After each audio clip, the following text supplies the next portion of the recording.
If you're interested in the story behind the business headlines, check out Big Technology Podcast, my weekly show that features in-depth interviews with CEOs, researchers, and reformers in business and technology. Hi, I'm Alex Kantrowitz. I'm a longtime journalist, CNBC contributor, and the host of the show. I empty my Rolodex every Wednesday to bring you awesome episodes, so go check out Big Technology Podcast. It's available on all podcast apps. We'd love to have you as a listener. From LinkedIn News, I'm Jessie Hempel, host of the Hello Monday podcast.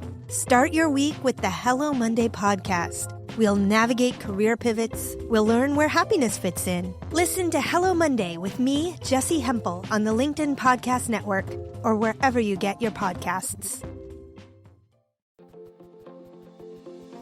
Hello and welcome to another exciting episode of Negotiate Anything. I'm Kwame Christian. I'm a business lawyer by trade, but my passion lies in teaching you the keys of persuasion and conflict resolution. My goal is to empower you to engage in these conversations confidently and effectively by not only sharing what works, but by also uncovering why these techniques work through revealing the psychological principles that lie behind persuasion. This podcast is brought to you by the American Negotiation Institute, where we put on workshops that are designed to make your difficult conversations easier. These leadership workshops focus on conflict management and negotiation and will give you the confidence you need to get more of what you want without jeopardizing relationships. Check out the link in the description if you're interested in learning more. Our guest today is Lauryn Williams. Lauryn is a 4-time Olympian, 3-time Olympic medalist, and the first American woman to medal in both the Summer and Winter Olympic Games. Now she's a certified financial planner, and her company is called Worth Winning, and she offers virtual services to help professional athletes get the answers to the financial questions that matter most to them. In this episode, she shares a lot of great techniques that she was able to use to manage conflict as a leader on the Olympic team, and shows how those skills are transferable now in her new role as a certified financial planner. I know you're going to get a lot out of this one, so without further ado, let's jump into the interview. It's so good to finally be on the show. Ready? Yes. Chat it up. It is good to have you. I'm excited. So how about you get us started by telling the audience a little bit about yourself and what you do? I am a 4-time Olympian. I'm the first American woman to earn a medal in the Summer and the Winter Olympics. And I have successfully transitioned from sport to life after sport. And I'm now running my own financial company where I help young professionals organize their finances. So whether that is understanding student loans or how much to contribute to your 401k, do we have a budget to get married or buy a house, and you name it, all things personal finance, I am helping people figure that out because I didn't get very much help figuring that out when I was competing as a professional athlete. And I feel like I would have had a better opportunity to set myself up if I had had a professional really be able to help me as opposed to just like sell me crappy investment products, which is what actually happened. Gotcha. Very cool. That's an interesting transition. One of the reasons I wanted to have you on today was to talk about the leadership techniques and strategies that you learned while you were on the Olympic team and how those things translate to now your role as an entrepreneur. And so what are the main things that you learned through your times at the Olympics when it comes to leadership and persuading the people on your team? I think there are a lot of life skills that you can learn through sport. Some of the things that stick out to me, though, are the idea of attitude and how you manage that, both your personal attitude and then the attitude of those on your team. So sometimes you have negative Nancy on your team and she can bring everyone down. And if the goal is for the team to win and to be out there and putting their best foot forward, someone's bad day shouldn't affect everyone and create a bad day for all of us. We can still win even when someone is feeling weak, feeling down, or, not them best selves, but we need to know how to best manage that. So really figuring out how to motivate people who don't have a great attitude, and then also like figuring out how to manage your own attitude. So one of the rules that I have is a 24-hour pity party. Something goes wrong, you have a bad day, you lose a game, a competition, etc. You get 24 hours to pout it out, be mad, or do whatever it is that is your thing you do when things aren't going right, but then you get over it, you move on. You have to put a set of parameters around how you're going to manage this thing that didn't go right. Otherwise, it'll take on a life of its own and it'll start to manage you. And before you know it, it's weeks of bad days and bad luck. And, it becomes a whole mindset. So really putting your attitude in a box and putting the negative things that happen so that they don't affect your attitude is one of the things I did in sport and one of the things I'm continuing to do as an entrepreneur, because entrepreneurship is definitely a roller coaster ride where some days you're up and other days it's like, oh my goodness, why did I ever start my own business? What was I thinking? It's the same principle. I put that in the box. I say, okay, today was a terrible day. I didn't land the big client or whatever the case may be. All these extra bills came in, and pout it out, get up, and you start grinding again the next day. And you put that in the past and look forward to the future. I love that. That's a great point. And one of the things that I really appreciate about this idea, especially with the 24-hour pity party, is that you recognize that these emotions are going to happen as a human. They're inevitable, but you don't let them control you completely. You say, all right, the human part of Lauryn right now is feeling badly, but I'm going to let that feeling sit there and let it marinate for a while. But I'm going to put a timeline on it and I'm going to stop it. The benefit for your team, if you're a leader, is that you still are true to your emotions and you're not burying them deep inside of you and pretending like you're an automaton and you don't have emotions. You're admitting that you have emotions and letting it run its course. But at the same time, you're not letting it impact the way that your team sees you or negatively impact the team in a way that brings them down. Yeah, and there's a saying, it's called don't fake the funk. And it's one of those things, like we're so good at putting up that wall and pretending like everything is okay. It's like, really don't fake it. Go ahead and be funky for a second, but get over it.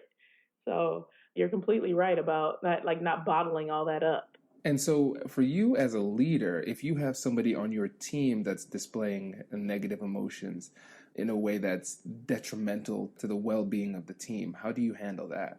Well, I think the best approach is head on. You got to go right directly to the source. Like, I think one of the things that we frequently don't do is we're like, ooh, seems like something's a little bit off with so-and-so.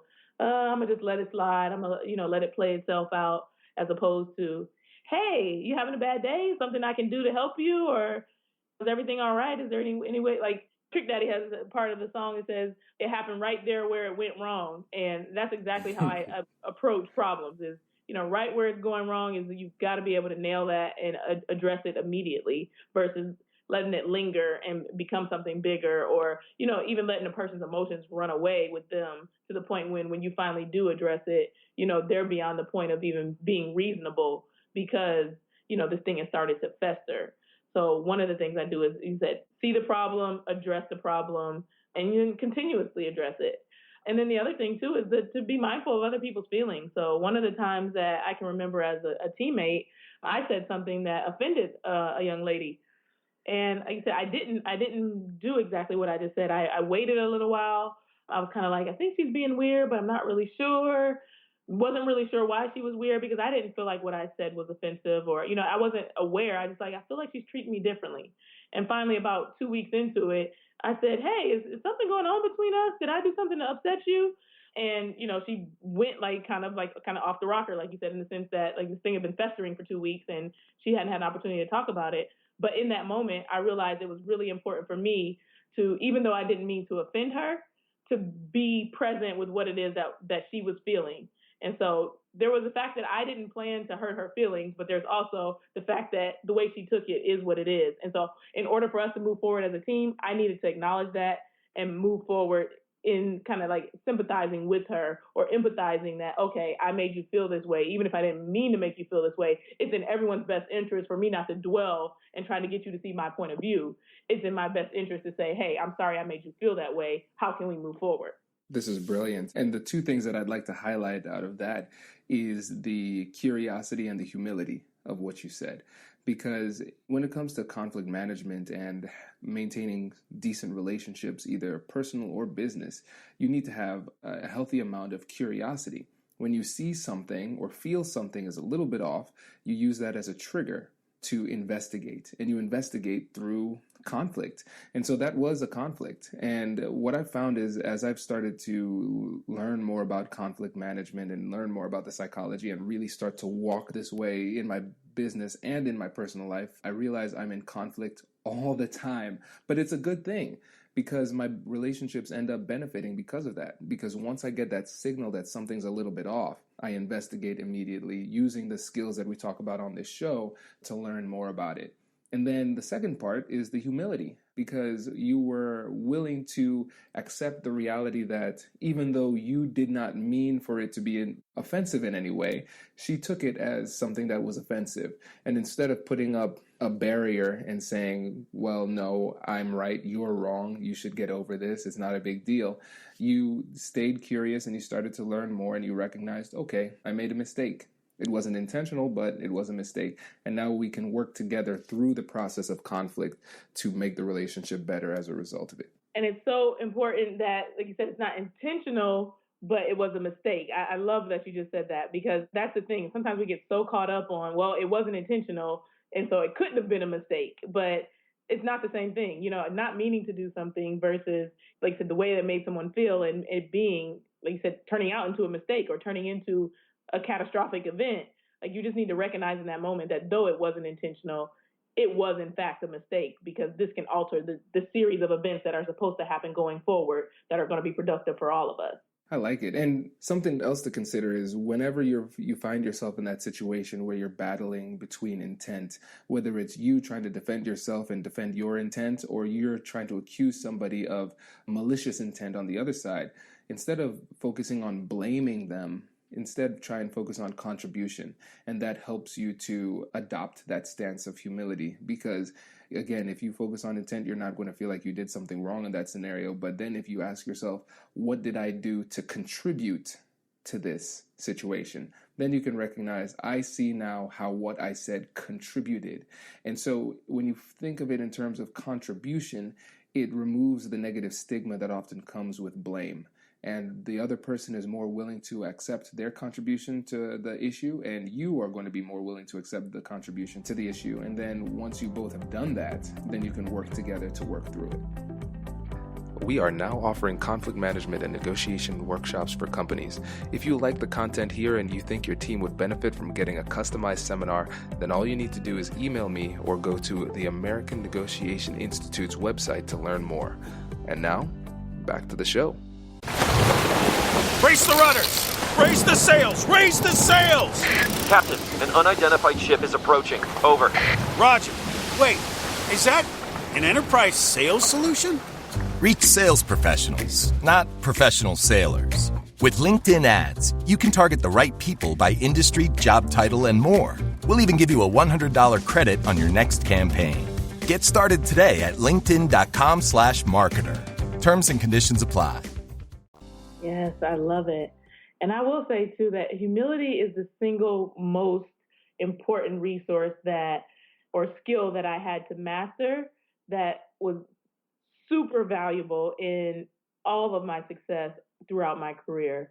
I think I came with kind of a humble attitude, kind of, I'll give it to myself to be like naturally born with it, or like, I don't sound very humble right now, but but honestly, approaching things with humility is definitely something that I always saw the benefit of. How can I learn from this person? How can I obtain information from them and show them that I'm coachable? Even if it's my peer, my teammate, it's not about, somebody being superior to someone else, but to step into a position from a humble standpoint and allow yourself to be a part of a team, knowing that humility is going to be the driving factor, is the most important skill that I think I was able to master, but also that helped me in every area that I was successful. Well, let's move on to the second point when it comes to leadership that you mentioned, and you spoke about goals. Can you tell us more about that? So goal setting is one of those things that definitely transfers between, financial organization and also, like you said, sports. So we're very goal oriented in what is it that I'm trying to achieve. All aspects of life, you need to set goals, set parameters around how to achieve those goals, and then go after those goals. And so in competing in sport, it was very much the approach to setting goals that I think has helped me in my, my financial career, where it was, okay, let's look at the big picture, the championship, whether that's the Olympic Games or the World Championship or whatever the big race was for the year, and work backwards to how many races do I want to have before the championship? Okay, here's how the races are going to play out. All right, how many practices do I need to have in order to get to the first race and be ready to go? How many practices in between that? And so working backwards from here's the big goal, what are the steps that are going to allow me to be able to achieve that goal. And then starting, once you've kind of created that master plan, to live in the moment of this is the next step that I need, as opposed to looking forward all the time to that big goal. So I was always looking, what's the thing that I need to conquer today in order to be great tomorrow? And it was hit all these times at this practice. I'm not feeling well, I'm super sore. The practice from the day before was really hard. What are the things that need to be accomplished during this practice, despite how I feel, in order for me to achieve the set goal for today? And those two boxes now be checked toward what the biggest goal is, which, is the master list of where the championship is. And that's exactly how I approach handling finances for my clients, running my business, and also like goal setting for my clients. What's the thing that you want to achieve? Finances, there's lots of numbers, there's lots of number crunching and analysis and things like that. But really, if it's not goals based, then what's the point? We need to be thinking about, okay, here's the goal, here are the steps to achieve that goal, and then work backwards to what do I need to save today? What do I need to do with this particular paycheck in order for it to be one step in the right direction toward being retired by 40 or being financially independent by 50 or whatever the case may be. So you get the big goal, you work backwards from that. But financial planning is all about goal setting. It's not about analysis. Just give me your paperwork and let me crunch some numbers and it'll all be beautiful. It doesn't work quite like that because, as we know, life happens, things change, and our goals are going to change. So we need to be able to readjust based on the goals, not really so much based on the numbers. That's brilliant. I really love that. And I like how you connected it to the way that you prepared as an Olympian. In your current role with your clients now, what do you do if they have a goal that you feel is inappropriate or not in their best interest? How do you work with them through that? That's when the numbers come into play. So you set the goal, and then, like you said, we work backwards to, what is it going to take to achieve the goal? And so, for instance, someone may say, in 5 years, I want to have $3 million. And, that's the goal. And I'm like, okay, well, why is that the goal? First of all, we need to, discover, like, where's that number come from? And sometimes it's not based on anything, which means it's not truly a goal. It's just kind of a random aspiration thrown out there because who wouldn't want to have a lot of money? If anybody was written a check for $1 million, I don't know very many people that would, turn it away. What is the number for you specifically based on what it is that you're trying to achieve? You might not even need $3 million in 5 years or whatever it is. But okay, so we're going with our scenario of $3 million. You make $100,000 a year.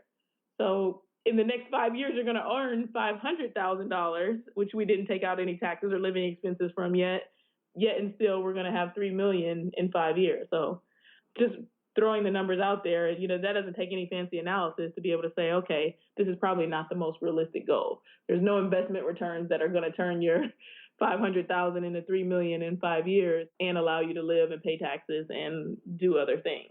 So it's also like creating the realistic expectations for clients whenever they have goals that maybe are not based on, hard facts or a solid foundation. I love this. And this segues perfectly into another point that you made about expectations as one of the things you learned. Can you tell us about that too? Yeah, the ability to manage expectations is one of the skills that I think is very important. And I didn't realize that I was honing that skill as an athlete, but now that I look back, and it's a really important part of my financial planning practice of, setting the expectation for the client and then managing those expectations. I look back on my career and I realized that there were so many instances where I had to manage the expectations of whether it was my team. So I had an entourage of people helping me, from a nutritionist to a physiotherapist, my coach, the weight coach. There's so many different people and so many different people that will say, their thing is the most important thing because they want you to be great. So it's like, you got to lift these weights. You got to lift these weights at this time. And, the coach is saying you got to run and you got to run at this time and you got to do this many reps. And it's like, whoa. From an expectation standpoint, they both want me to be great, but I need to manage their expectations in the sense of which one is going to be the most important for me to do. Which order should we do these things in? And then what time am I available to show up and actually execute, because I'm the vessel. So understanding that, people have these expectations and they want you to reach your full potential, and they may set the expectation, the bar very high, but what realistically can I do to meet the expectations and or exceed expectations? But what's the roadmap to get there? So it's like I lifted weights at 6 a.m.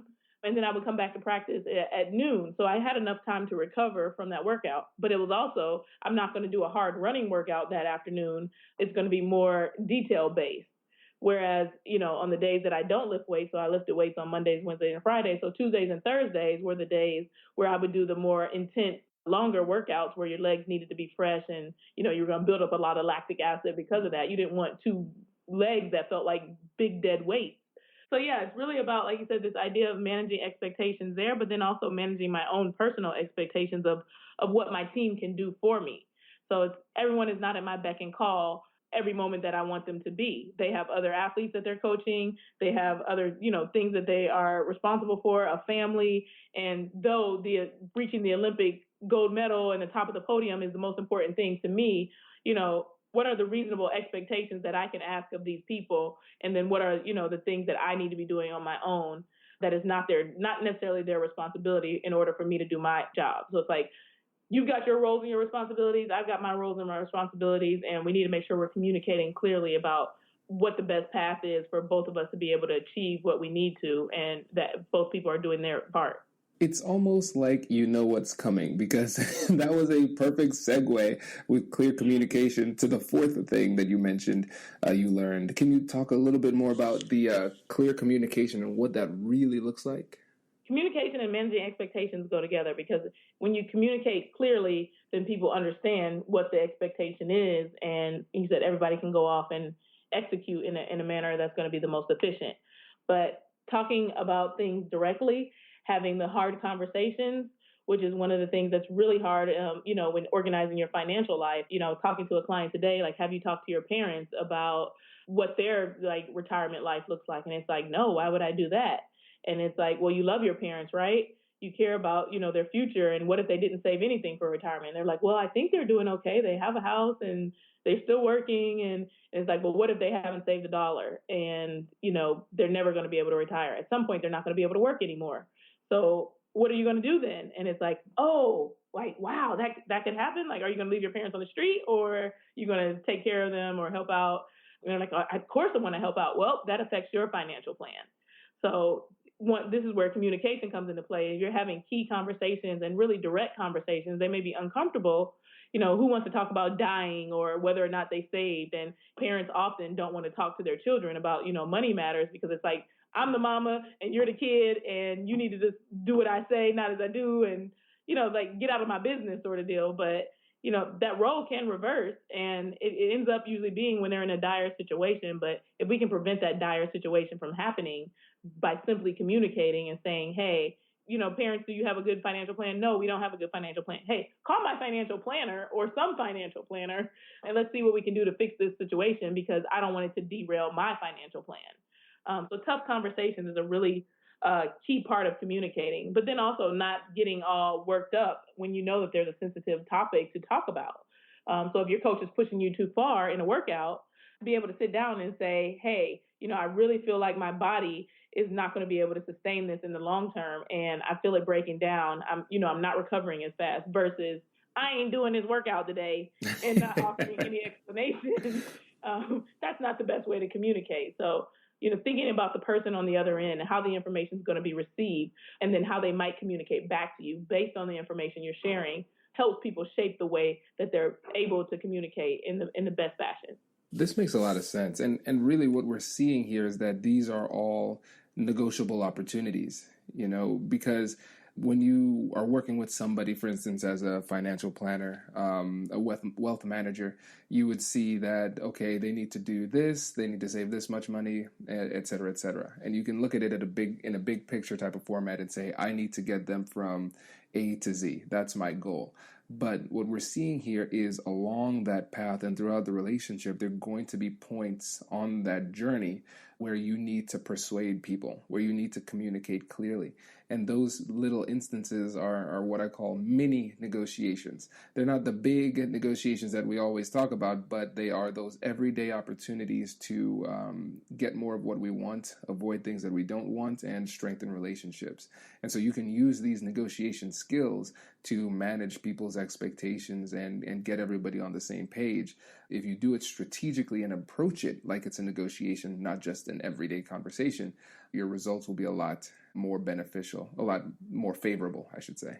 They certainly will. And I think it's really important that you have that strategy. That's the important point of, here's the strategy, here's the master game plan. We know things don't always go as planned, but because we have this strategy and we're communicating about it and we're managing our expectations as things kind of go left or go right and you got to pivot, as opposed to reacting, that's exactly what we're doing, is pivoting. Oh, let's get over here instead, because we have the general master plan in place and it's based on our values, which when you have a good set of values that are governing you, then that it is those small negotiations that you were just talking about. It's like, oh, okay, do I value this Louis Vuitton purse or do I value my kid, this contribution to my kid's college fund? And you're negotiating with yourself because, which of these things from a value standpoint is more important. And it may be one, it may be the other, but it's those small negotiations that make a big difference in the long run. And so you have this big strategy, you refer back to the big strategy when you're faced with this negotiation of, ooh, do I do this or do I do that? And then you have the answer based on what your values are because you had a big master strategy that said, hey, this is what you're trying to achieve. If you didn't have any long-term goals or a real overall plan, then in that moment, you're just like, oh, I'm just thinking about right now, I'm going to buy this purse and life goes on. And then you get 5 or 6 years down the road and your kid has no college fund. So yeah, I think it all is a lot of small negotiations. And when it comes to the strategy, I think we could all do a better job of preparing. So shameless plug for this free guide. If you haven't yet, download the 18-page Ultimate Negotiation Guide. It has the 3 characteristics of successful negotiators and the top 3 most downloaded free guides we have. So it's the Negotiation Preparation Guide, which can help you with these everyday negotiations that Lauryn and I were talking to you about. It has the Conflict Management Guide for hostile negotiations and a Salary Negotiation Guide. So if you click the link in the description, you could get that for free or go to the American Negotiation Institute's website so you can download that. But Lauryn, before you go, because this has been awesome and I can talk to you forever because we have done that in the past. Frequently. Can you tell the audience about your podcast before you go? Certainly. So my podcast is called Worth Listening, and we discuss all things money. So guests come on, they tell their money memoir. And the idea behind the podcast is that we need to have these discussions. As I was saying, those uncomfortable conversations, those negotiations, we need to just always be talking to one another about our strategies because that makes us more powerful as a group. It's not always about hiring a financial planner as much as I would like you to. It's about having this like, oh, what are you doing with your 401k? Oh, there's a max. Oh, I didn't know there was a such thing as the maximum contribution. I thought I just did the employer match. And look what you can learn from a friend by simply having a conversation. And it didn't involve any numbers. And so that's the real model of the podcast is that it's not about the numbers, it's about the strategies. And that we need to be discussing money with those around us all the time because friends don't let friends have effed up finances. So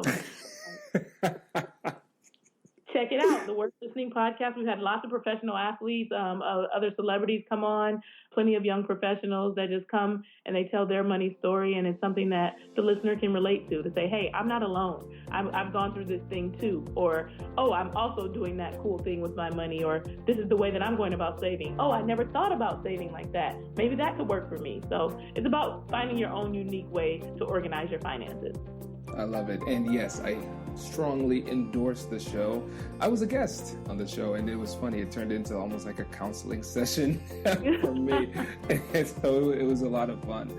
But yeah, definitely check out the show when you get a chance. But Lauryn, thank you for coming on the show. This has been really great. It has been wonderful. Thanks so much for having me, Kwame. My pleasure. Hey, thanks for listening to this episode. If you're liking what you're hearing, please leave a review and subscribe and tell your friends.